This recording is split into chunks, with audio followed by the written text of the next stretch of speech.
In today's video, I'm going to teach you how to integrate Airtable with Zapier. We're going to build a simple automation that watches for new records in Airtable and then sends that information directly into Google Sheets.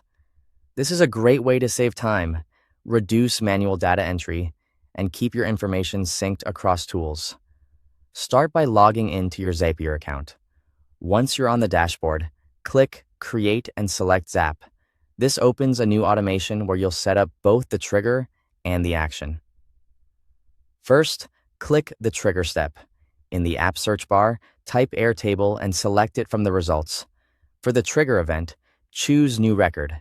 This tells Zapier to watch your Airtable table and start the automation whenever a new entry is added. Next, connect your Airtable account.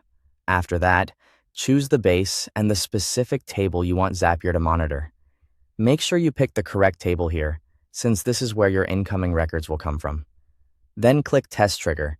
Zapier will look for a sample record from Airtable so you can confirm the connection is working properly. Once you see that a sample record has been received, click Continue. Now it's time to set up what happens next. Click the Action step, then search for Google Sheets and select it as the Action app.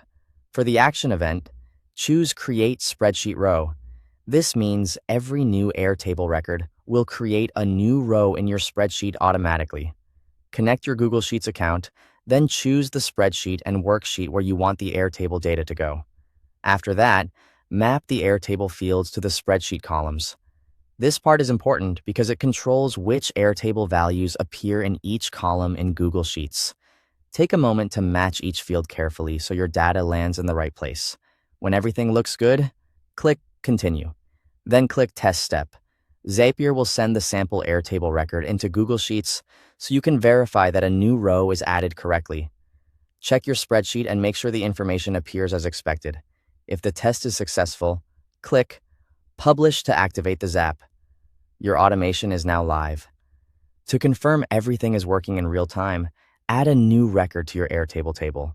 Then check Google Sheets and confirm that the new Airtable record is automatically added as a new row. That's it. You've successfully connected Airtable with Zapier and created an automation that sends new records into Google Sheets. Thanks for watching.